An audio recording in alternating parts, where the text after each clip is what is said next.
ಬೆಳಗ್ಗಿಂದ ಸಾಯಂಕಾಲ ತನಕ ಬೆವರು ಸುರಿಸ್ಬೇಕಲ್ಲ. ಬೆಳಗ್ಗಿಂದ ಸಾಯಂಕಾಲ ತನಕ ಬೆವರು ಸುರಿಸ್ಬೇಕು. ಬೆವರು ಸುರಿಸಿ ಕಷ್ಟಪಡಬೇಕು. ಮತ್ತು ಮೇಸ್ತ್ರಿಗಳು ಮಾತಂದರೂ ಅನಿಸ್ಕೋಬೇಕು. ಇವೆಲ್ಲ ಅನಿಸ್ಕೊಂಡು ಕೂಡಿಟ್ಟು ಆ ಕೂಡಿಟ್ಟಿರುವಂಥ ಹಣವನ್ನು ಖರ್ಚಿಗೋಸ್ಕರ ಪ್ರಯಾಣದಗೋಸ್ಕರ ತಂದು ಕೊಟ್ಟಾಗ, ಅದರ ಮೂಲಕ ಸುವಾರ್ತೆ ನಡೆದಾಗ ಆವಾಗ ಆತ್ಮದಲ್ಲಿ ಖುಷಿ. ಅಂದರೆ ದೇಹಕ್ಕೆ ಶ್ರಮೆ ಇದೆ, ಆತ್ಮಕ್ಕೆ ಏನಿದೆ ಹೇಳಿ ಖುಷಿ ಇದೆ. ಅಂಥ ಸಂತೋಷ ಸಮಾಧಾನ ನಾವು ನಿಜವಾಗ್ಲೂ ನೋಡ್ತಾ ಇದ್ದೀವೋ ಪಡಿತಾ ಇದ್ದೀವಿ ಅಂತ ನೋಡುವಾಗ ಅದು ಬರಬೇಕು. ಪ್ರತಿ ಕ್ರೈಸ್ತರಲ್ಲಿ ಬರಬೇಕು, ಪ್ರತಿಯೊಬ್ಬರಲ್ಲಿ ಬರಬೇಕು. ಯಾಕೆಂದರೆ ನಮಗೆ ಮಾತ್ರನ, ನಿಮಗೆ ಬೇಡವಾ? ನಮಗೆ ಮಾತ್ರನ? ಇಲ್ಲ, ಪ್ರತಿಯೊಬ್ಬರು ಕೂಡ ಅನುಭವಿಸ್ಬೇಕಾಗತ್ತೆ. ಯೇಸು ಪ್ರಭು ಮಾಡಿರುವಂಥ ಕೆಲಸ ಅವ್ರು ಮಾಡ್ಕೊಂಡು ಹೋದರು, ನಮಗೆ ತೋರಿಸಿ ಹೋದರು. ಇವಾಗ ನಾವೇನು ಮಾಡಬೇಕು? ಪರಲೋಕ ಉಚಿತವಾಗಿ ಕೊಟ್ಬಿಡ್ತಾರ? ಪರಲೋಕ ಸುಮ್ಮನೆ ಕೊಡ್ತಾರ ಪರಲೋಕ? ಅವ್ರಿಗೆ ಯಾವ ರೀತಿ ಶ್ರಮೆ ಪಟ್ಟಿದ್ದಾರೋ, ಯಾವ ರೀತಿ ದುಃಖ ಪಟ್ಟಿದ್ದಾರೋ, ಯಾವ ರೀತಿ ಸೇವೆ ಮಾಡಿದ್ದಾರೋ ಅದೇ ಪ್ರಕಾರ ನೀವು ಕೂಡ ಸೇವೆ ಮಾಡಿ ಅಂತ ಹೇಳಿದ್ದಾರಾ ಅಥವಾ ಏನು ಹೇಳಿದ್ದಾರೆ ಪ್ರಿಯರೇ? ಒಂದು ಸಾರಿ ನೋಡಿ, ಎಫೆಸದವರಿಗೆ ಬರೆದ ಪತ್ರಿಕೆ 5ನೇ ಅಧ್ಯಾಯ. ಎಫೆಸದವರಿಗೆ ಬರೆದ ಪತ್ರಿಕೆ 5ನೇ ಅಧ್ಯಾಯ 1ನೇ ವಚನವನ್ನು ನೋಡಿ. 1ನೇ ವಚನ, 2ನೇ ವಚನ. ದೇವರು ನಿಮಗೆ ಕ್ರೈಸ್ತನಲ್ಲಿ ಕ್ಷಮಿಸಿದ್ದಾನಲ್ಲ, ಆದುದರಿಂದ ದೇವರ ಪ್ರಿಯರಾದ ಮಕ್ಕಳಿಗೆ ತಕ್ಕ ಹಾಗೆ ಆತನನ್ನು ಅನುಸರಿಸುವವರಾಗಿರಿ. ಕ್ರೈಸ್ತನು ನಿಮ್ಮನ್ನು ಪ್ರೀತಿಸಿ ನಿಮ್ಮೆಲ್ಲರಿಗೋಸ್ಕರ ತನ್ನನ್ನೇ ದೇವರಿಗೆ ಸುಗಂಧ ವಾಸನೆಯಾದ ಕಾಣಿಕೆಯಾಗಿಯೂ ಯಜ್ಞವಾಗಿಯೂ ಸಮರ್ಪಿಸಿಕೊಂಡ ಪ್ರಕಾರ ನೀವು ಪ್ರೀತಿಯಲ್ಲಿ ನಡೆದುಕೊಳ್ಳಿರಿ ಅಂತ ಹೇಳ್ತಾನೆ. ಅಂದರೆ ಅರ್ಥ ಏನು? ಯೇಸು ಪ್ರಭು ಯಾವ ರೀತಿ ಸಮರ್ಪಿಸಿಕೊಂಡಿದ್ದಾರೋ ಅದೇ ಪ್ರಕಾರ ನೀವು ಕೂಡ ಪ್ರೀತಿಯಲ್ಲಿ ನಡೀರಿ ಅಂತ ಹೇಳ್ತಾರೆ. ಯೇಸು ಕ್ರಿಸ್ತರು ನೋಡುವಾಗ ದೇವರನ್ನು ಪ್ರೀತಿಸಿ, ದೇವರಿಗೆ ಒಳಪಟ್ಟು, ಆನಂತರ ನಮ್ಮನ್ನು ಪ್ರೀತಿಸಿ ನಮ್ಮೆಲ್ಲರಿಗೋಸ್ಕರ ಅವರು ಬಲಿಯಾಗಿರುವಾಗ ನೀವು ಕೂಡ ಅವರ ಹಾಗೆ ಜೀವಿಸಬೇಕು ಅಂತ ಹೇಳ್ತಾರೆ. ಜೀವಿಸೋದು ಹೋದರೆ ಪರಲೋಕ ಬರುತ್ತಾ ಅಂತ ನೋಡುವಾಗ ಪರಲೋಕಕ್ಕೆ ನಾವು ಹೋಗಲ್ಲ. ಮತ್ತು ಯಾರು ಹೋಗಿದ್ದಾರೆ? ಪ್ರಭು ಹೋಗಿದ್ದಾರೆ. ಪರಲೋಕಕ್ಕೆ ಪ್ರಭು ಹೋಗಿದ್ದಾರೆ. ಮತ್ತು ನಾವು ಜೀವಿಸೋದು ಹೋದರೆ ಈ ಭೂಲೋಕದಲ್ಲಿ ವರ್ಷಕ್ಕೊಂದು ಸಾರಿ ಹಬ್ಬ ಮಾಡ್ಕೊಂಡು ಹೋದರೆ ಪರಲೋಕಕ್ಕೆ ಹೋಗ್ತೀವ? ಹಬ್ಬ ಮಾಡಿದ್ದೀವಿ, ವಾಕ್ಯದ ಪ್ರಕಾರ ಬದುಕಿಲ್ಲ. ಉಲ್ಲಾಸ ಪಟ್ಟಿದ್ದೀವಿ, ವಾಕ್ಯದ ಪ್ರಕಾರ ಬದುಕಿಲ್ಲ. ಪರಲೋಕಕ್ಕೆ ಹೋಗ್ತೀವ? ಹೋಗಲ್ಲ. ಮತ್ತು ಪರಲೋಕಕ್ಕೆ ಹೋಗಬೇಕಾದ್ರೆ ಪ್ರಿಯರ ದೇವ್ರ ಮಕ್ಕಳಿರ ಅವ್ರು ಯಾವ ರೀತಿ ನಡ್ಕೊಂಡಿದ್ದಾರೋ, ಯಾವ ರೀತಿ ಜೀವಿಸಿದ್ದಾರೋ ನಾವು ಕೂಡ ಅವರ ಹಾಗೆ ಜೀವಿಸಬೇಕು. ಅವರು ಹೇಳಿರುವಂಥ ಆಜ್ಞೆಗಳನ್ನು ಪಾಲಿಸಬೇಕು ಅಂತ ಹೇಳ್ತಾರೆ. ಅವರು ಹೇಳಿರುವಂಥ ಆಜ್ಞೆಗಳನ್ನು ತುಂಬ ಕ್ರೈಸ್ತ ಪೂರ್ವದಲ್ಲಿ ಕೆಲವು ಮಂದಿ ಭಕ್ತರಿದ್ದಾರೆ. ಈ ಭಕ್ತರೆಲ್ಲರೂ ಕೂಡ ಆಜ್ಞೆಗಳನ್ನು ನೆರವೇರಿಸಿ ಅಂದರೆ ದೇವರ ಮಾತುಗಳನ್ನು ನೆರವೇರಿಸಿ ಅವರು ತಮ್ಮ ಜೀವಿತನ ಮುಗಿಸ್ಕೊಂಡು ಹೊರಟೋಗಿದ್ದಾರೆ. ಮತ್ತು ಎಲ್ಲಿಗೆ ಹೋಗಿದ್ದಾರೆ ಅಂತ ನೋಡುವಾಗ ಅವರು ಸೀದಾ ಪರಲೋಕಕ್ಕೆ ಹೋಗಿದ್ದಾರಾ ಅಥವಾ ಬೇರೆ ಸ್ಥಳಕ್ಕೆ ಹೋಗಿದ್ದಾರಾ ಅಂತ ನೋಡುವಾಗ ಒಂದು ಸಾರಿ ಅಬ್ರಹಾಮನ ಬಗ್ಗೆ ನೋಡೋಣ. ಎಲ್ಲಿಗೆ ಹೋಗಿದ್ದಾನೆ? ಅಬ್ರಹಾಮನ ಬಗ್ಗೆ ನೋಡೋಣ ಒಂದು ಸಾರಿ. ಆದಿಕಾಂಡ 25ನೇ ಅಧ್ಯಾಯ ನೋಡಿ. ಆದಿಕಾಂಡ 25ನೇ ಅಧ್ಯಾಯ 7ನೇ ವಚನ 8ನೇ ವಚನವನ್ನು ಗಮನಿಸ್ರಿ. ಅಬ್ರಹಾಮನು 175 ವರ್ಷ ಬದುಕಿದನು.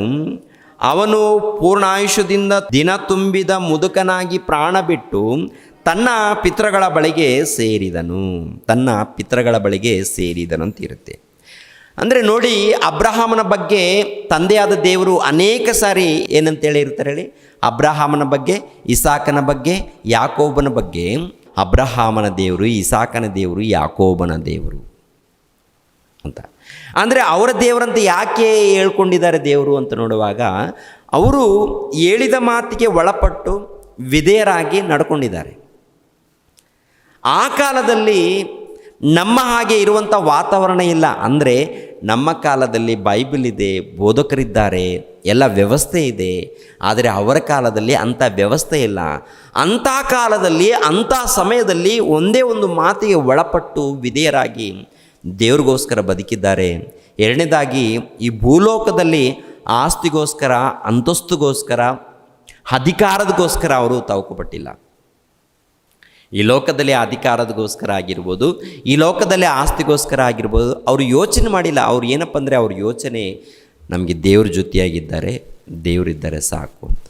ಲೋಕ ಅಂದರೆ ಭೂಭಾಗ ಕೊಟ್ಟಿದ್ದಾರೆ ಅಬ್ರಹಾಮನಿಗೆ. ಕಾನಾನ್ ದೇಶವನ್ನು ಕೊಟ್ಟಾಗ ಈ ಕಾನಾನ್ ದೇಶದಲ್ಲಿ ಪ್ರಿಯರ ದೇವ್ರ ಮಕ್ಕಳಿರ ದೊಡ್ಡದಾಗಿ ಭವನಗಳನ್ನು ಕಟ್ಕೊಂಡು ವಾಸ ಮಾಡಿಲ್ಲ. ಅವರು ಗುಡಾರಗಳಲ್ಲಿ ವಾಸ ಮಾಡಿದ್ದಾರೆ. ಯಾಕೆಂತ ನೋಡುವಾಗ ಸಾಕು, ಇದ್ದದರಲ್ಲಿ ತೃಪ್ತಿ ಪಡೋಣ, ಒಳ್ಳೆ ರೀತಿಯಲ್ಲಿ ಇರೋಣ ಸಾಕು, ಯಾಕೆಂದರೆ ದೇವ್ರ ಜೊತೆಯಾಗಿದ್ದಾರೆ, ಅದು ಸಾಕು ಅಂತ ಹೇಳಿ ಹೆಚ್ಚಿನ ತಂಟೆಗೆ ಹೋಗಿಲ್ಲ. ಒಟ್ಟಲ್ಲಿ ದೇವರಿಗೆ ವಿಧೇಯರಾಗಿ ಅವರು ಬದುಕಿದ್ದಾರೆ. ದೇವರಿಗೆ ವಿಧೇಯರಾಗಿ ಬದುಕಿರುವಂಥ ಅವರು ಎಲ್ಲಿ ಸೇರಿಕೊಂಡಿದ್ದಾರೆ ಅಂತ ನೋಡುವಾಗ ಪಿತರರ ಬಳಿಗೆ ಸೇರಿದ್ದಾರೆ. ಅದೇ ಪ್ರಕಾರ ಯಾಕೋಬನು ಕೂಡ ಅಷ್ಟೇ. ಯಾಕೋಬನಾಗಿರ್ಬೋದು, ಇಸಾಕನೂ ಆಗಿರ್ಬೋದು, ಇವರೆಲ್ಲರೂ ಕೂಡ ಪಿತರರು ಇರುವಂಥ ಒಂದು ಸ್ಥಳಕ್ಕೆ ಸೇರ್ತಾರೆ. ಮತ್ತು ದಾವೀದನ ಬಗ್ಗೆ ಕೂಡ ಏನು ಬರೆಯಲ್ಪಟ್ಟಿದೆ, ದಾವೀದನ ಬಗ್ಗೆ ಕೂಡ ಏನು ಬರೆಯಲ್ಪಟ್ಟಿದೆ ಅಂತ ನೋಡುವಾಗ 1ನೇ ಅರಸುಗಳು ಏನ್ರಿ, 1ನೇ ಅರಸುಗಳು 2ನೇ ಅಧ್ಯಾಯ 10ನೇ ವಚನ ನೋಡಿ. 1ನೇ ಅರಸುಗಳು 2ನೇ ಅಧ್ಯಾಯ 10ನೇ ವಚನ. 1ನೇ ಅರಸುಗಳು 2ನೇ ಅಧ್ಯಾಯ 10ನೇ ವಚನ. ಅನಂತರ ದಾವೀದನು ಪಿತೃಗಳ ಬಳಿಗೆ ಸೇರಿದನು. ಅನಂತರದ ಅಂದರೆ ಮರಣ ಹೊಂದಿ ಪಿತೃಗಳ ಬಳಿಗೆ ಸೇರಿದನಂತಿರುತ್ತೆ. ಮರಣ ಹೊಂದಿದ ಮೇಲೆ ಈ ಪಿತರರು ಎಲ್ಲರೂ ಕೂಡ ಎಲ್ಲಿದ್ದಾರೆ ಅಂದರೆ ಭಕ್ತರಾದ ಪಿತರರು, ಅಂದರೆ ಭಕ್ತರಿರ್ತಾರಲ್ಲ, ಈ ಭಕ್ತರೆಲ್ಲರೂ ಕೂಡ ಎಲ್ಲಿ ಸೇರಿದ್ದಾರೆ? ಒಂದು ಸ್ಥಳಕ್ಕೆ ಸೇರಿದ್ದಾರೆ. ಒಂದು ಸ್ಥಳಕ್ಕೆ ಸೇರಿದ್ದಾರೆ. ತುಂಬ ಜನ ಪ್ರಿಯರ ದೇವರ ಮಕ್ಕಳಿರ ಸತ್ತೋದ ಮೇಲೆ ನೇರವಾಗಿ ಪರಲೋಕಕ್ಕೆ ಹೋಗುತ್ತೇವಂತೇಳಿ ಭ್ರಮೆಯಲ್ಲಿದ್ದಾರೆ. ಸತ್ತ ನಂತರ ಭಕ್ತರು ಸತ್ತ ನಂತರ ನೇರವಾಗಿ ಪರಲೋಕಕ್ಕೆ ಹೋಗ್ತಾರೆ ಎನ್ನುವಂಥ ಭ್ರಮೆಯಲ್ಲಿದ್ದಾರೆ. ಅದಕ್ಕೆ ಅಂಶದ ಹೆಸರೇನು ಹೇಳಿ, ಯೇಸು ಪುನರುತ್ಥಾನ ಹೊಂದಿ ಸ್ವರ್ಗಕ್ಕೆ ಸೇರಿದನು, ನಾವು ನೀವು ಎಲ್ಲಿಗೆ ಸೇರುತ್ತೇವೆ ಎನ್ನುವಂಥ ಅಂಶ. ಹೌದಲ್ವ? ನಾವು ನೀವು ಎಲ್ಲಿಗೆ ಸೇರುತ್ತೇವೆ? ನೇರವಾಗಿ ಪರಲೋಕಕ್ಕೆ ಸೇರುತ್ತೇವಾ? ನೇರವಾಗಿ ಪರಲೋಕಕ್ಕೆ ಸೇರುತ್ತೇವಾ ಅಂದರೆ ಭಕ್ತಹೀನರು ಎಲ್ಲಿಗೆ ಹೋಗ್ತಾರೆ ಅದನ್ನು ಕೂಡ ಕೊನೆ ತನಕ ನೋಡಿದರೆ, ಕೊನೆ ತನಕ ಕೇಳಿದರೆ ಅದು ಕೂಡ ಗೊತ್ತಾಗುತ್ತೆ. ಇವಾಗ ಭಕ್ತರು ಎಲ್ಲಿಗೆ ಹೋಗ್ತಾರೆ? ದೊಡ್ಡ ದೊಡ್ಡ ಭಕ್ತರಿದ್ದಾರೆ. ಅಂದರೆ ದೇವರು ಸಾಕ್ಷಿ ಕೊಟ್ಟಿದ್ದನು ಒಂದು ಕಾಲದಲ್ಲಿ. ಅಬ್ರಹಾಮ, ಇಸಾಕ, ಯಾಕೋಬ, ಅದೇ ಪ್ರಕಾರ ದಾವೀದನನ್ನು ಕುರಿತು ಕೂಡ ಸಾಕ್ಷಿ ಕೊಟ್ಟಿದ್ದಾರೆ. ಮತ್ತು ದಾವೀದನು ಕೂಡ ಎಲ್ಲಿಗೆ ಹೋಗಿದ್ದಾನಂತ ನೋಡುವಾಗ ಪಿತರರು ಇರುವಂಥ ಸ್ಥಳಕ್ಕೆ ಹೋಗಿದ್ದಾನೆ ಎನ್ನುವಂಥ ವಿಷಯ ಗೊತ್ತಾಗುತ್ತೆ. ಅಪೋಸ್ತಲರ ಕೃತ್ಯಗಳು 2ನೇ ಅಧ್ಯಾಯಕ್ಕೆ ಬನ್ನಿ. ಅಪೋಸ್ತಲರ ಕೃತ್ಯಗಳು 2ನೇ ಅಧ್ಯಾಯ 29ನೇ ವಚನವನ್ನು ನೋಡಿ ಪ್ರಿಯರೇ. ಅಪೋಸ್ತಲರ ಕೃತ್ಯಗಳು 2ನೇ ಅಧ್ಯಾಯ 29ನೇ ವಚನವನ್ನು ಗಮನಿಸಿರಿ ಪ್ರಿಯರೇ. ಸಹೋದರರೇ, ಮೂಲ ಪಿತೃವಾದ ದಾವೀದನ ವಿಷಯದಲ್ಲಿ ನಾನು ಧೈರ್ಯದಿಂದ ನಿಮ್ಮ ಸಂಗಡ ಮಾತಾಡಬಹುದು. ಏನೆಂದರೆ ಅವನು ತೀರಿ ಹೋಗಿ ಉಣಲ್ಪಟ್ಟನು, ಅವನ ಸಮಾಧಿ ಈ ದಿನದವರೆಗೂ ನಮ್ಮಲ್ಲಿ ಹದೆ. ಆನಂತರ ಕೆಳಗಡೆ ನೋಡಿ 34ನೇ ವಚನ. ನೀವು ನೋಡಿ ಕೇಳುವುದನ್ನು ಸುರಿಸಿದ್ದಾನೆ, ದಾವೀದನು ಆಕಾಶಕ್ಕೆ ಏರಿ ಹೋಗಲಿಲ್ಲವಲ್ಲ. ಅಂದರೆ ಪರಲೋಕಕ್ಕೆ ಹೋಗಿಲ್ಲ. ಇಲ್ಲೇನಪ್ಪ ಅಂದರೆ ತೆಲುಗಲ್ಲಿ ಪರಲೋಕಕ್ಕೆ ಹೋಗಿಲ್ಲ ಅಂತಿರುತ್ತೆ. ದಾವೀದನು ಪರಲೋಕಕ್ಕೆ ಹೋಗಿಲ್ಲ. ಎಲ್ಲಿ ಹೋಗಿದ್ದಾನೆ ಅಂತ ನೋಡುವಾಗ ಪಿತರರ ಬಳಿಗೆ ಸೇರಿದ್ದಾನೆ. ಎಲ್ಲಿದ್ದಾನೆ? ಪಿತರರ ಬಳಿಗೆ ಸೇರಿದ್ದಾನೆ. ಈ ಪಿತರರು ಇರುವಂಥ ಸ್ಥಳ ಪರಲೋಕ ಅಲ್ವಾ? ಪಿತರರು ಇರುವಂಥ ಸ್ಥಳ ಅಂದರೆ ಭಕ್ತರಾದ ಪಿತರರು ಇರುವಂಥ ಸ್ಥಳ. ಭಕ್ತರಾಗಿ ಮರಣ ಹೊಂದಿರುವಂಥವ್ರು ಇದ್ದಾರೆ ನೋಡಿ, ಇವರೆಲ್ಲರೂ ಪರಲೋಕಕ್ಕೆ ಹೋಗಿಲ್ವಾ? ಇವರೆಲ್ಲರೂ ಪರಲೋಕಕ್ಕೆ ಹೋಗಿಲ್ಲ. ಅಂದರೆ ಪಿತರರು ಇರುವಂಥ ಪಿತರರ ಬಳಿಗೆ ಹೋಗಿದ್ದಾರೆ. ಆ ಪಿತರರು ಇರುವಂಥ ಸ್ಥಳ ಯಾವುದೆಂದು ಗೊತ್ತಾಗಬೇಕಾದ್ರೆ ಯೇಸು ಪ್ರಭು ಇನ್ನೊಂದು ಮಾತನ್ನು ಹೇಳಿದ್ದಾರೆ. ಆ ಮಾತನ್ನು ನೋಡೋಣ. ಯೋಹಾನನ ಬರೆದ ಸುವಾರ್ತೆ ಬರ್ಕೊಳ್ಳಿ, 3ನೇ ಅಧ್ಯಾಯ 13ನೇ ವಚನವನ್ನು ನೋಡಿ ಪ್ರಿಯರ ದೇವ್ರ ಮಕ್ಕಳು. 3:13. ಪರಲೋಕದಿಂದ ಇಳಿದು ಬಂದವನೇ, ಅಂದರೆ ಮನುಷ್ಯ ಕುಮಾರನೇ ಹೊರತು ಮತ್ಯಾರು ಪರಲೋಕಕ್ಕೆ ಏರಿ ಹೋದವನಲ್ಲ. ಯಾರು ಹೋಗಿಲ್ವ? ಅಬ್ರಹಾಮನು ಹೋಗಿಲ್ವ? ಅಬ್ರಹಾಮನು ಪಿತರರ ಬಳಿಗೆ ಸೇರಿಕೊಂಡಿದ್ದಾನೆ. ಇಸಾಕನು ಪಿತರರ ಬಳಿಗೆ, ಯಾಕೋಬನು ಪಿತರರ ಬಳಿಗೆ, ಮೋಶೆ ಅವರು ಕೂಡ ಅಷ್ಟೇ. ಆಮೇಲೆ ದಾವೀದನ ಬಗ್ಗೆ ಎಷ್ಟೋ ಸಾರಿ ಗ್ರಂಥದಲ್ಲಿ ಬರೆಯಲ್ಪಟ್ಟಿದೆ. ದಾವೀದನ ವಿಷಯದಲ್ಲಿ ಪ್ರಿಯರ ದೇವರ ಮಕ್ಕಳಿರ ಯೇಸು ಕ್ರಿಸ್ತರ ವಿಷಯದಲ್ಲಿ ಕೂಡ ಒಂದು ಮಾತು, ಅಂದರೆ ದಾವೀದನ ಗೋತ್ರದಲ್ಲಿ ಹುಟ್ಟುತ್ತಾರೆ ಎಂದು, ಇಲ್ಲಾಂದರೆ ದಾವೀದನ ಚಿಗುರು ಎಂದು, ದಾವೀದನ ಅಂಕುರ ಎಂದು ಯೇಸು ಕ್ರಿಸ್ತರ ಬಗ್ಗೆ ಹೇಳುವಂಥ ಮಾತಿರುತ್ತೆ. ಅಂದರೆ ಲೋಕ ರಕ್ಷಕನಾಗಿರುವಂಥ ಈ ಯೇಸು ಕ್ರಿಸ್ತರನ್ನು ಯಾರಿಗೆ ತೋರಿಸ್ತಾರೆ ನೋಡುವಾಗ, ದಾವೀದನ ಚಿಗುರು, ಇಲ್ಲ ದಾವೀದನ ಅಂಕುರ, ಇಲ್ಲಾಂದರೆ ಯೂದ ಗೋತ್ರದ ಸಿಂಹವು, ಈ ರೀತಿ ಯೇಸು ಕ್ರಿಸ್ತರಿಗೆ ತೋರಿಸ್ತಾರೆ. ಅಂದರೆ ದಾವೀದನನ್ನು ಕೂಡ ನೋಡುವಾಗ ಒಂದು ಉನ್ನತ ಸ್ಥಿತಿಯಲ್ಲಿ ಕಾಣುತ್ತೆ. ಈ ದಾವೀದನು ಪ್ರಿಯರ ದೇವ್ರ ಮಕ್ಕಳಿರ ಮರಣ ಹೊಂದಿದ ಮೇಲೆ ಎಲ್ಲಿಗೆ ಹೋಗಿದ್ದಾನೆ ಅಂತ ಗೊತ್ತಾಗುತ್ತೆ ಅಂತ ನೋಡುವಾಗ, ಪರಲೋಕಕ್ಕೆ ಹೋಗಿಲ್ಲ, ಮತ್ತು ಎಲ್ಲಿಗೆ ಹೋಗಿದ್ದಾನೆ, ಪಿತರರು ಇರುವಂಥ ಬಳಿಗೆ ಸೇರಿಕೊಂಡಿದ್ದಾನೆ. ಅದು ಎಲ್ಲಿದೆ ಆ ಸ್ಥಳ ಅಂತ ನೋಡುವಾಗ ಪ್ರಿಯರ ದೇವ್ರ ಮಕ್ಕಳಿರ ಪರಲೋಕ ಅಲ್ಲ. ಯಾಕೆಂದರೆ ಯೇಸು ಪ್ರಭು ಹೇಳ್ತಾರಲ್ಲ, ಅಂದರೆ ಪರಲೋಕಕ್ಕೆ ನಾನು ಹೊರತು ಮತ್ತಾರು ಕೂಡ ಪರಲೋಕಕ್ಕೆ ಹೋಗಿಲ್ಲ ಅಂದೇ ಯೇಸು ಪ್ರಭು ಹೇಳ್ತಾರೆ. ಅಂದರೆ ಡಿಕ್ಲೇರ್ ಮಾಡ್ತಾರೆ, ಯಾರು ಹೋಗಿಲ್ಲ ಎಂದು ಡಿಕ್ಲೇರ್ ಮಾಡ್ತಾರೆ. ಮತ್ತು ಎಲ್ಲಿದ್ದಾರೆ ಇವರೆಲ್ಲರೂ ಅಂತ ನೋಡುವಾಗ, ಒಂದು ಸ್ಥಳದಲ್ಲಿ ಪಿತರರು ಇರುವಂಥ ಸ್ಥಳದಲ್ಲಿ ಇದ್ದಾರೆ ಅಂತ. ಎಷ್ಟು ಮಂದಿ ಇದ್ದಾರೆ ಅಂತ ನೋಡುವಾಗ, ಪ್ರಿಯರ ದೇವ್ರ ಮಕ್ಕಳಿರ ಹೇಬೇಲನಾಗಿರ್ಬೋದು, ಆನೋಕನಾಗಿರ್ಬೋದು, ಇಲ್ಲ ನೋಹಾನನಾಗಿರ್ಬೋದು, ಇಲ್ಲಾಂದರೆ ಅಬ್ರಾಮ, ಇಸಾಕ, ಯಾಕೋಬ್, ಇವರೆಲ್ಲರೂ, ಆನಂತರ ಗಿಡಿಯೋನ, ಸಂಸೋನ, ಸಮುವೇಲ, ಪ್ರವಾದಿಗಳು, ಇವರೆಲ್ಲರೂ ಕೂಡ ಏನ್ರಿ ಪ್ರಿಯರ ದೇವ್ರ ಮಕ್ಕಳಿರ ಮರಣ ಹೊಂದಿದ್ದಾರೆ. ಮರಣ ಹೊಂದಿರುವಂಥ ಇವರು ವಾಗ್ದಾನದ ಫಲವನ್ನು ಅನುಭವಿಸಲಿಲ್ಲ ಅಂತಿರುತ್ತೆ. ಎಲ್ಲಿರುತ್ತೆ ಆ ಮಾತು? ಇಬ್ರಿಯರಿಗೆ ಬರೆದ ಪತ್ರಿಕೆ 11ನೇ ಅಧ್ಯಾಯ 1ನೇ ವಚನದಿಂದ ನೋಡ್ಕೊಂಡು ಹೋದರೆ ಸಿಗುತ್ತೆ. ಲಾಸ್ಟ್ ವಚನ ನಾವು ನೋಡೋಣ ಪ್ರಿಯ. ಇಬ್ರಿಯರಿಗೆ ಬರೆದ ಪತ್ರಿಕೆ 11ನೇ ಅಧ್ಯಾಯ 1ನೇ ವಚನದಿಂದ ನೀವು ಓದ್ಕೊಂಡು ಹೋದರೆ ಲಾಸ್ಟ್ ವಚನದಲ್ಲಿ 38ನೇ ವಚನ ಓದೋಣ ಪ್ರಿಯರು. 38ನೇ ವಚನ. ಇಂಥವರಿಗೆ ಈ ಲೋಕವು ಯೋಗ್ಯ ಸ್ಥಳವಲ್ಲ. ಇಂಥವರಿಗೆ ಅಂದರೆ ಪ್ರಿಯರ ದೇವ್ರ ಮಕ್ಕಳಿರ, ಇಂಥವರು ಅಂದರೆ ನೋಡಿ 11ನೇ ಅಧ್ಯಾಯ 4ನೇ ವಚನದಿಂದ ನೋಡ್ಕೊಂಡು ಬಂದರೆ ಎಲ್ಲರ ಹೆಸರುಗಳು ಬರೆಯಲ್ಪಟ್ಟಿದೆ. ಏಬೇಲನ ಹೆಸರು, ಆನೋಕನು, ಆನಂತರ ಇನ್ಯಾರಪ್ಪ ನೋಹಾನನು, ಆನಂತರ ಅಬ್ರಹಾಮನು, ಇಸಾಕನು, ಸಾರಳು ಆಗಿರ್ಬೋದು, ಮತ್ತು ಇನ್ನು ಅನೇಕರಿದ್ದಾರೆ ಪ್ರಿಯರ ದೇವ್ರ ಮಕ್ಕಳಿಗೆ. ಇವರೆಲ್ಲರ ಬಗ್ಗೆ ಇಲ್ಲಿ ಬರೆಯಲ್ಪಟ್ಟಿದೆ. ಮತ್ತು ಇವರೆಲ್ಲರೂ ಕೂಡ ಎಲ್ಲಿದ್ದಾರೆ, ಯಾವ ಸ್ಥಳದಲ್ಲಿದ್ದಾರೆ ಎನ್ನುವಂಥ ವಿಷಯವನ್ನು ಇಲ್ಲಿ ಗೊತ್ತಾಗುತ್ತೆ. ಇಂಥವರಿಗೆ ಈ ಲೋಕವು ಯೋಗ್ಯ ಸ್ಥಳವಲ್ಲ. ಅವರು ತಮ್ಮ ದೇಶದ ಕಾಡು, ಬೆಟ್ಟ, ಗವಿ, ಕುಣಿಗಳಲ್ಲಿ ಅಲಿಯೋರಾಗಿದ್ದರು. ಇವರೆಲ್ಲರೂ ನಂಬಿಕೆಯ ಮೂಲಕ ಒಳ್ಳೆಯ ಹೆಸರನ್ನು ಸಂಪಾದಿಸಿಕೊಂಡಿದ್ದರು, ವಾಗ್ದಾನದ ಫಲವನ್ನು ಹೊಂದಲಿಲ್ಲ. ಗಮನಿಸಬೇಕು ಎಲ್ಲರೂ, ವಾಗ್ದಾನದ ಫಲವನ್ನು ಹೊಂದಲಿಲ್ಲ ಅಂತ ಹೇಳ್ತಾರೆ. ವಾಗ್ದಾನದ ಫಲವನ್ನು ಹೊಂದಲಿಲ್ಲ ಅಂದರೆ ಅರ್ಥ ಏನು? ಅಂದರೆ ವಾಗ್ದಾನದ ಫಲವನ್ನು ಅವರು ಹೊಂದಲಿಲ್ಲ ಅಂತ ಹೇಳ್ತಾರೆ. ಯಾರು? ಹೇಬೇಲನು ಹೊಂದಲಿಲ್ವಾ? ಆನೋಕನು ಹೊಂದಲಿಲ್ವಾ? ನೋಹಾನನು ಹೊಂದಲಿಲ್ವಾ? ಅಬ್ರಹಾಮನು, ಇಸಾಕನು, ಇವರು ಯಾರು ಕೂಡ ಹೊಂದಲಿಲ್ವಾ? ಮೋಶೆ ಹೊಂದಲಿಲ್ವಾ? ಅಂದರೆ ಇವರು ಯಾರು ಕೂಡ ವಾಗ್ದಾನದ ಫಲವನ್ನು ಹೊಂದಲಿಲ್ಲ ಅಂತ ಹೇಳ್ತಾರೆ. ವಾಗ್ದಾನದ ಫಲ ಅಂದರೆ ಏನು? ಭೂಲೋಕದಲ್ಲಿ ಏನಾದರೂ ಮನೆ ಕೊಡ್ತೀನಿ ಅಂತ ವಾಗ್ದಾನ ಮಾಡಿದ್ದಾನ, ಭೂಮಿ ಕೊಟ್ಟಿದ್ದಾನೆ. ಅಂದರೆ ಅಬ್ರಹಾಮನಿಗೊಂದು ವಾಗ್ದಾನ, ಭೌತಿಕವಾದಂಥ ವಾಗ್ದಾನ ಅದು ಬೇರೆ, ಪರಲೋಕಕ್ಕೆ ಸಂಬಂಧಪಟ್ಟದ್ದು ಇದು ಬೇರೆ. ಭೂಲೋಕಕ್ಕೆ ಸಂಬಂಧಪಟ್ಟದ್ದು ನೋಡುವಾಗ ಕಾನಾನ್ ದೇಶವನ್ನು ಕೊಡ್ತೀನಿ ಅಂತ ವಾಗ್ದಾನ ಮಾಡಿದ್ದ, ಕಾನಾನ್ ದೇಶವನ್ನು ಕೊಟ್ಟ. ಹೌದಲ್ವ? ಕಾನಾನ್ ದೇಶವನ್ನು ಕೊಡ್ತೀನಿ ಅಂತ ವಾಗ್ದಾನ ಮಾಡಿದ್ದರಾ, ಮಾಡಿಲ್ವಾ? ಅವು ಮಾಡಿದ್ದಾರೆ. ಮಾಡಿದ ಮೇಲೆ ಅವ್ರಿಗೆ ಕಾನಾನ್ ದೇಶವನ್ನು ಕೊಟ್ಟಿದ್ದಾರೆ, ಇಸ್ರಾಯೇಲ್ರಿಗೆ ಕೊಟ್ಟಿದ್ದಾರೆ. ಎರಡನೇದಾಗಿ ಇನ್ನೊಂದು ವಾಗ್ದಾನ ನೋಡುವಾಗ ಪ್ರಿಯರ ದೇವ್ರ ಮಕ್ಕಳಿರ, ಇನ್ನೊಂದು ವಾಗ್ದಾನ ಏನು ಅಂತ ನೋಡುವಾಗ ಪರಲೋಕ. ನಿಮ್ಮೆಲ್ಲರಿಗೆ ನಾನು ಪರಲೋಕವನ್ನು ಕೊಡುತ್ತೇನೆ. ಹೌದಲ್ಲ? ನಿಮ್ಮೆಲ್ಲರಿಗೆ ಏನು ಕೊಡುತ್ತೇನೆ ಅಂತ ಹೇಳಿದ್ದೇನೆ? ಪರಲೋಕವನ್ನು ಕೊಡುತ್ತೇನೆ. ಪರಲೋಕದಲ್ಲಿ ನಿಮ್ಮೆಲ್ಲರಿಗೆ ಏನು ಮಾಡುತ್ತೇನೆ? ಜಾಗ. ಪರಲೋಕದಲ್ಲಿ ನಿಮ್ಮೆಲ್ಲರಿಗೆ ಒಂದು ಸ್ಥಳ. ಇದು ವಾಗ್ದಾನ ಮಾಡಿದ್ದಾನೆ. ಈ ವಾಗ್ದಾನದ ಫಲವನ್ನು ಅವರು ಹೊಂದಲಿಲ್ಲವಂತೆ. ಮತ್ತು ಎಲ್ಲಿದ್ದಾರೆ ಅವರೆಲ್ಲರೂ? ಹೊಂದಿಲ್ಲ ಅಂದರೆ ಎಲ್ಲಿದ್ದಾರೆ? ಪ್ರಕಟಣೆ ಗ್ರಂಥ 6ನೇ ಅಧ್ಯಾಯ 9ನೇ ವಚನವನ್ನು ನೋಡಿ ಪ್ರಿಯರೇ. ಪ್ರಕಟಣೆ ಗ್ರಂಥ 6ನೇ ಅಧ್ಯಾಯ 9ನೇ ವಚನ. ಆತನು 5ನೇ ಮುದ್ರೆಯನ್ನು ಒಡೆದಾಗ ದೇವರ ವಾಕ್ಯದ ನಿಮಿತ್ತವಾಗಿಯೂ ತಾವು ಹೇಳಿದ ಸಾಕ್ಷಿಯ ನಿಮಿತ್ತವಾಗಿಯೂ ಹತವಾದವರ ಆತ್ಮಗಳು ಯಜ್ಞವೇದಿ ಕೆಳಗಿರುವುದನ್ನು ಕಂಡೆನು. ಅವರು ಒಡೆಯನೇ, ಪರಿಶುದ್ಧನು, ಸತ್ಯವಂತನು ಆಗಿರುವ ಆತನೇ, ಭೂನಿವಾಸಿಗಳು ನಮ್ಮನ್ನು ಕೊಂದದಕ್ಕಾಗಿ ನೀನು ಎಷ್ಟು ಕಾಲದವರೆಗೆ ನ್ಯಾಯ ವಿಚಾರಿಸದೆಯೂ ಪ್ರತಿದಂಡನೆ ಮಾಡಿ ಇರುವಿ ಎಂದು ಮಹಾಧ್ವನಿಯಿಂದ ಕೂಗಿದರು. ಎಲ್ಲಿದ್ದಾರೆ ಇವರು ಅಂತ ನೋಡುವಾಗ ಯಜ್ಞವೇದಿಯ ಕೆಳಗಿರುವುದನ್ನು ಕಂಡೆನು. ಈ ಯಜ್ಞವೇದಿಯ ಕೆಳಗಿರುವುದನ್ನು ಕಂಡೆನು ಅಂತ ಈ ವಚನ ಬರೆಯಲ್ಪಟ್ಟಿರುವುದರಿಂದ ಕೆಲವರು ಬೋಧಕರು ಹೇಳ್ತಾರೆ, ಪರಲೋಕದಲ್ಲಿ ಸಿಂಹಾಸನ ಇದೆ, ಪರಲೋಕದಲ್ಲಿ ದೇವರ ಸಿಂಹಾಸನ ಇದೆ.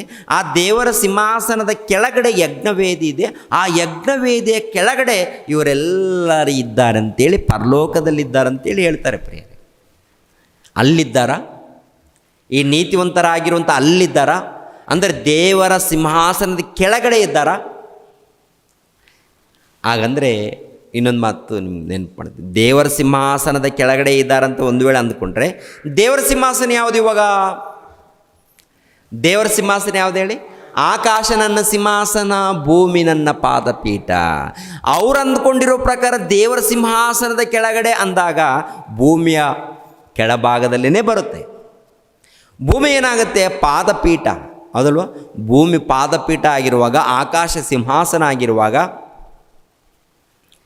ಎಲ್ಲಿದ್ದಾರೆ? ಭೂಮಿ ಕೆಳಗಡೆ. ಅದೆಲ್ಲಿ?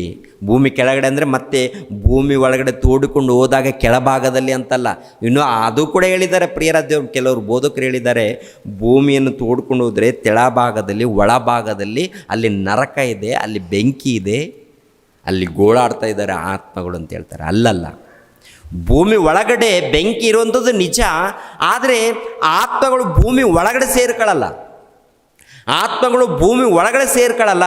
ಎಲ್ಲಿ ಹೋಗ್ತಾರಂತ ನೋಡುವಾಗ ಪಾತಾಳಕ್ಕೆ ಸೇರಿಕೊಳ್ತಾರೆ ಪ್ರಿಯರೇ. ಭೂಮಿ ಒಳಗಡೆ ಅಲ್ಲ, ಭೂಮಿ ಒಳಗಡೆ, ಮಣ್ಣಿನ ಒಳಗಡೆ ಈ ದೇಹ ಸೇರಿಕೊಳ್ಳುತ್ತೆ. ಭೂಮಿಯ ಒಳಭಾಗದಲ್ಲಿ ಬೆಂಕಿ ಇರುವಂಥದ್ದು ನಿಜ, ಆದರೆ ಆತ್ಮಗಳು ಅಲ್ಲಿ ಸೇರಿಕೊಳ್ಳಲ್ಲ.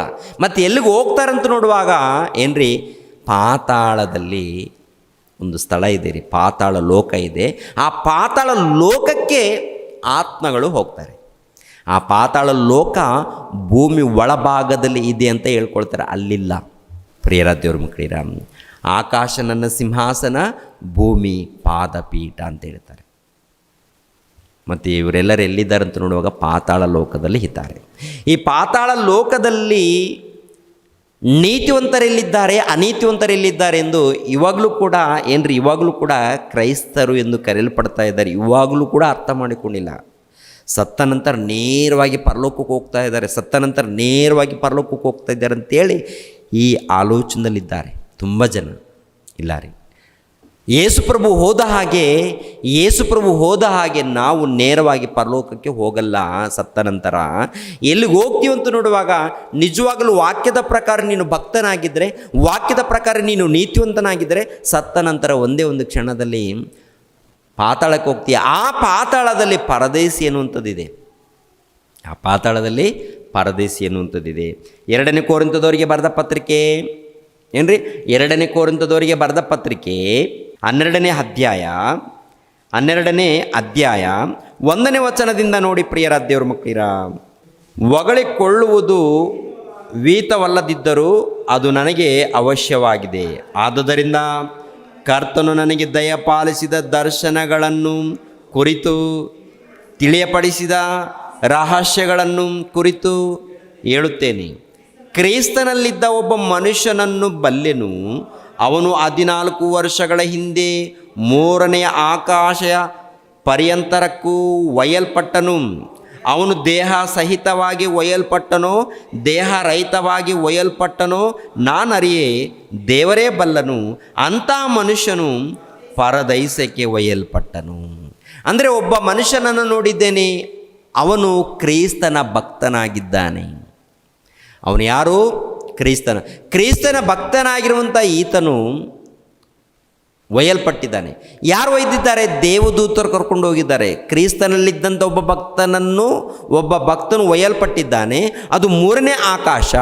ಆ 3ನೇ ಆಕಾಶಕ್ಕೆ ಒಯ್ಯಲ್ಪಟ್ಟಿದ್ದಾನೆ.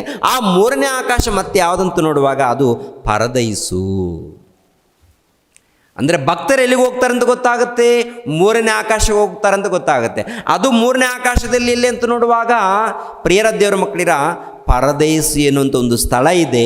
ಆ ಪರದೇಶಿ ಎನ್ನುವಂಥ ಆ ಸ್ಥಳಕ್ಕೆ ಹೋಗ್ತಾರಂತೆ. ಪರದೇಶಿ ಎನ್ನುವಂಥ ಸ್ಥಳ ಅಂದರೆ ಇದು ಎಲ್ಲಿದೆ ಅಂತ ನೋಡುವಾಗ 3ನೇ ಆಕಾಶ. ಇದು 3ನೇ ಆಕಾಶ ಯಾವುದಂತ ನೋಡುವಾಗ ಪಾತಾಳ ಲೋಕ.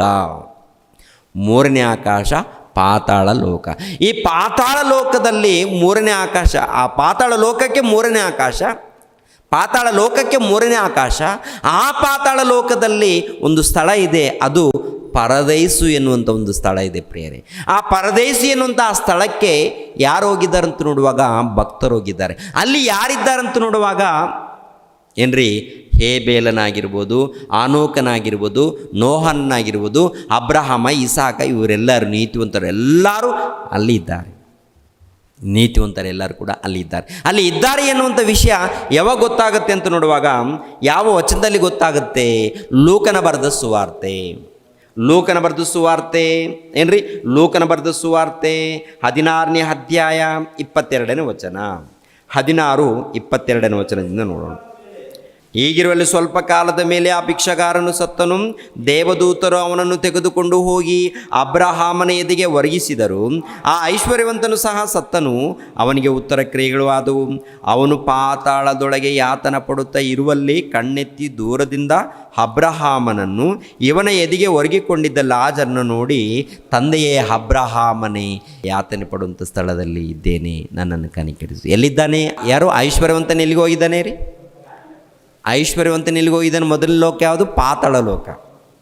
ಪಾತಾಳ ಲೋಕನ ಈ ಪಾತಾಳ ಲೋಕದಲ್ಲಿ ಯಾತನೆ ಪಡುವಂಥ ಒಂದು ಸ್ಥಳಕ್ಕೆ ಹೋಗಿದ್ದಾನೆ. ಯಾತನೆ ಪಡುವಂಥ ಒಂದು ಸ್ಥಳಕ್ಕೆ ಹೋದ ನಂತರ ಅಲ್ಲಿಂದ ತಂದೆಯಾದ ಅಬ್ರಹಾಮನೆಂದು ಕೂಗ್ತಾ ಇದ್ದಾನೆ. ತಂದೆಯಾದ ಅಬ್ರಹಾಮನೆಂದು ಕೂಗಿದಾಗ ಅಬ್ರಹಾಮನೆಲ್ಲಿದ್ದಾನೆ? ಪರದೈಸಿಯಲ್ಲಿದ್ದಾನೆ. ಅಬ್ರಹಾಮನೆಲ್ಲಿದ್ದಾನೆ? ಪರದೈಸಿಯಲ್ಲಿದ್ದಾನೆ. ಪರದೈಸಿಯಲ್ಲಿ ಇದ್ದಂಥ ಆತನನ್ನು ನೋಡಿ ತಂದೆಯಾದ ಅಬ್ರಹಾಮನೇ, ಇಲ್ಲಿ ಯಾತನೆ ಪಡ್ತಾ ಇದ್ದೀನಿ, ನಿನ್ನ ಬಳಿಯಲ್ಲಿ ಲಾಜರನಿದ್ದಾನಲ್ಲ, ಆ ಲಾಜರನ್ನು ಕಳಿಸಿಕೊಡು. ಲಾಜರನ್ನು ಕಳಿಸಿಕೊಡುವಾಗ ತನ್ನ ತುದಿ ಬೆರಳನ್ನು ನೀರಿನಲ್ಲೆದ್ದಿ ನನ್ನ ನಾಲಿಗೆಯನ್ನು ತಣ್ಣಗೆ ಮಾಡಲಿಕ್ಕೆ ಆ ಮನುಷ್ಯನನ್ನು ಕಳಿಸಿಕೊಡು ಅಂತ. ಆವಾಗ ಅಬ್ರಹಾಮನ ಹೇಳಿರುವಂಥ ಮಾತೇನು? ಮಗನೇ, ನೀನು ನಿನಗೆ ಇಷ್ಟ ಬಂದ ಹಾಗೆ ನೀನು ನಡ್ಕೊಂಡಿದ್ದೀಯಾ. ಲಾಜರನು ದೇವ್ರಿಗೋಸ್ಕರ ಕಷ್ಟವನ್ನು ಅನುಭವಿಸಿದ್ದಾನೆ. ಎರಡನೇದಾಗಿ ಭಕ್ತಿಯಲ್ಲಿದ್ದಾನೆ. ಆದರೆ ನೀನು ಈ ಲೋಕದಲ್ಲಿ ಸುಖವಾಗಿ ಜೀವಿಸಿದೀಯ. ಅದಕ್ಕೆ ಇವಾಗ ನಿನಗೆ ಸಂಕಟ, ಲಾಜರನಿಗೆ ನೆಮ್ಮದಿ. ಎರಡನೇದಾಗಿ ಇನ್ನೊಂದು ಏನು ಗೊತ್ತಾ? ಒಂದು ವೇಳೆ ಕಳಿಸಬೇಕು, ನಿನ್ನ ಗೋಳಾಟವನ್ನು ನೋಡಿ, ನಿನ್ನ ಅಳುವಿಕೆಯನ್ನು ನೋಡಿ ನನಗೇನೋ ಕನಿಕರ ಬಂದು ಕಳಿಸ್ಬೇಕು ಅಂತಂದರೆ ಅದೂ ಆಗಲ್ಲ. ಯಾಕಾಗಲ್ಲ ಅಂದರೆ ನಮಗೂ ನಿಮಗೂ ಮಧ್ಯದಲ್ಲಿ ದೊಡ್ಡದೊಂದು ಡೊಂಗರ ಸ್ಥಾಪನೆಯಾಗಿದೆ. ದೇವರು ಸ್ಥಾಪನೆ ಮಾಡಿಬಿಟ್ಟಿದ್ದಾರೆ. ಈ ಕಡೆ ನೋಡಿ, ಆ ಪಿಕ್ಚರ್ ಕಾಣುತ್ತಾ? ಮೂರನೇ ಆಕಾಶ, ಪಾತಾಳ ಲೋಕ, ಮಧ್ಯದಲ್ಲಿ ಮಹಾ ಡೊಂಗರ ಸ್ಥಾಪನೆಯಾಗಿದೆ. ಒಂದು ಕಡೆ ಪರದೇಶಿಯಲ್ಲಿ ನೀತಿವಂತರಿದ್ದಾರೆ. ನರಕ, ಯಾತನೆ ಪಡುವಂಥ ಒಂದು ಸ್ಥಳ ಅಲ್ಲಿದ್ದಾರೆ. ಯಾತನೆ ಪಡುವಂಥದ್ದು ಈ ಕಡೆಯಿಂದ ಈ ಕಡೆ ಆಗಿರ್ಬೋದು, ಈ ಕಡೆಯಿಂದ ಈ ಕಡೆ ಆಗಿರ್ಬೋದು. ಅಂದರೆ ಹೋಗೋದಕ್ಕೆ ಸಾಧ್ಯವಿಲ್ಲ ಎಂದು ಅಬ್ರಹಾಮನು ಹೇಳುವಂಥ ಮಾತು, ಕೆಳಗಡೆ ಮಾತು 26ನೇ ವಚನದಲ್ಲಿ. ಇದು ಮಾತ್ರವಲ್ಲದೆ ನಮಗೂ ನಿಮಗೂ ನಡುವೆ ದೊಡ್ಡದೊಂದು ಡೊಂಗರ ಸ್ಥಾಪಿಸಿದೆ. ಆದ ಕಾರಣ ಈ ಕಡೆಯಿಂದ ನಿಮ್ಮ ಬಳಿಗೆ ಹೋಗಬೇಕೆಂದಿರುವವರು ಹೋಗಲಾರರು, ಮತ್ತು ಆ ಕಡೆಯಿಂದ ನಮ್ಮ ಬಳಿಗೆ ಯಾರು ದಾಟೋದಕ್ಕಾಗದು ಅಂದನು. ಅಂದರೆ ಮಧ್ಯದಲ್ಲಿ ಇದು ಯಾರಿಗಾದ್ರೂ ಗೊತ್ತಿದೆಯಾ ಅಂತ ನೋಡುವಾಗ ಯಾರಿಗೂ ಗೊತ್ತಾಗಲಿಲ್ಲ ರೀ. ಪರಲೋಕದ ಬಗ್ಗೆ ಚಿಂತೆ ಇಲ್ಲ, ನರಕದ ಬಗ್ಗೆ ಚಿಂತೆ ಇಲ್ಲ, ಯಾತನೆ ಪಡುವಂಥ ಸ್ಥಳವನ್ನು ಚಿಂತೆ ಇಲ್ಲ. ಮತ್ತು ಎಲ್ಲರಿಗೂ ಏನು ಚಿಂತೆ? ಅಮ್ಮ ಏನಮ್ಮ ಚಿಂತೆ? ಅಯ್ಯ, ನೀವೇನು ಬೋಧನೆ ಮಾಡ್ತೀವಿ ನಮ್ಗೆ ಗೊತ್ತಿಲ್ಲಯ್ಯ, ನಮ್ಮ ಕುಟುಂಬದಲ್ಲಿ ಸಮಸ್ಯೆ ಇದೆಯಾ ನೋಡಿ, ನೀವು ಪ್ರಾರ್ಥನೆ ಮಾಡಿ.